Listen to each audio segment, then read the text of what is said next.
Well, today we hear two stories, each about a widow.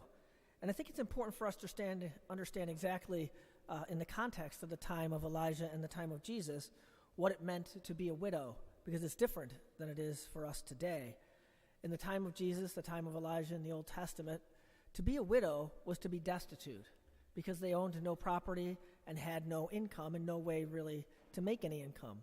They needed to have their husband or a brother or a father to try to provide for them. And so when we hear the story of the widow and Elijah, it really resounds in the sense that here was this woman who had nothing and was trying to take care of her son. And so she's on to her last meal. Literally, she says, "This is all I have left. I'm going to make this, and then we expect to die." And Elijah looks at her and says, "Well, make me one first." And that would seem to be absurd that she would actually acquiesce to that request because she needs food for herself and her son. And yet she places her trust in God. She is willing to see this prophet and give, not from her excess, not from what she has in abundance, but from her very need, her last meal. And the same is true in the gospel. The widow walks up to the treasury and puts in 2 coins. And of course, how does Jesus know she has very little? Well, he knows she has very little because he knows she's a widow and she wouldn't have really anything to give. And yet she gives. She gives not knowing how it's going to be used, but she places her trust that God will provide, that God will not only provide for her, but that what she gives will be used to provide for those who may be even less fortunate than her. And I think there's 3 lessons for us to take from these widows today that are important for us to remember. The first is a willingness to give of yourself. Not just money, not just food, but ourselves. These widows didn't just give wealth, they gave of themselves. God wants us, each and every one of us, to give of ourselves completely to Him and to each other. Secondly, they both have a religious devotion. They both place their trust in God, trusting that God will deliver them, even though they have no reason to expect that to happen in the society in which they're living in. But they trust God, that God will take care of them and provide for them. And the third lesson is that there's a care for others. These women see others as needing of them, and they give.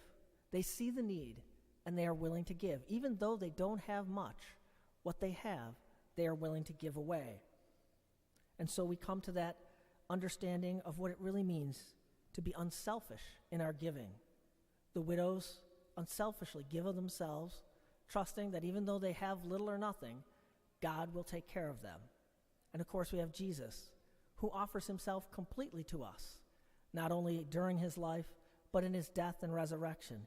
He offers his very life so that we can be reconciled to the Father.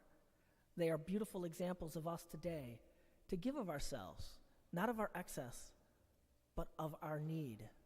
And maybe we all have certain wealth to give, but what about time and effort? Can we give of our time?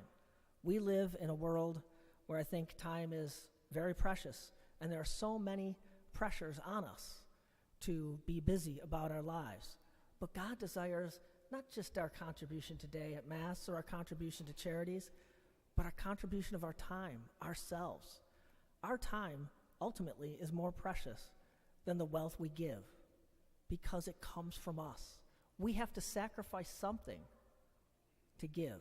When you give of your time, you sacrifice yourself.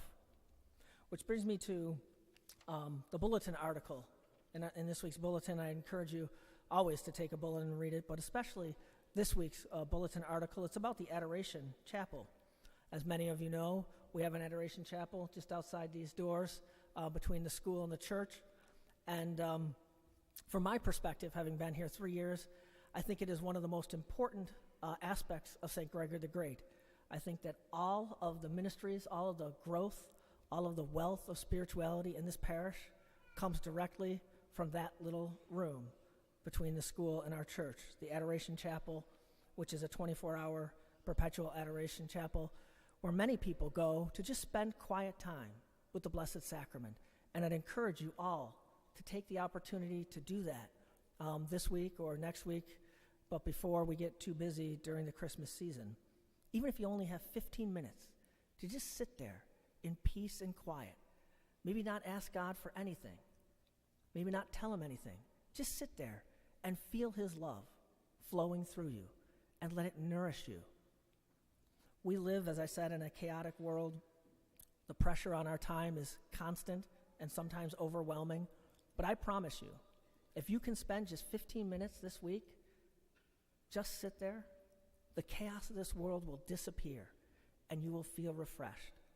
I firmly believe that all the great things that have happened at St. Gregory the Great in the past dozen years or so have foundationally come from that Adoration Chapel, through the prayers that we give and the prayers that we celebrate in that Adoration Chapel. It is the cornerstone of our spirituality here at St. Gregory the Great, and for me, has been the most amazing blessing I could have had here at St. Greg's. I've been blessed to spend many an evening there, late at night, quietly sitting before the Lord, reflecting on the busyness of my life here at St. Greg's, and knowing that God is with me in each and every one of those moments because of my time in that Adoration Chapel. It may seem as if it's 15 minutes you don't have, but I promise, if you give that 15 minutes, God will pour out blessings upon you which you never could have imagined. The peace and the love of God will flow through you and in you. So I'd encourage you to continue to pray, because prayer is the source of our life and the source of our faith. Spend time before the Blessed Sacrament. If you feel inspired by that 15 minutes to join as a perpetual adoration adorer, we have a form in the bulletin you can fill out, return to the office. We need people, especially in the earlier morning hours and on weekends. If you can give that 1 hour to spend time with the Lord, I promise you, he will pour out his blessings upon you.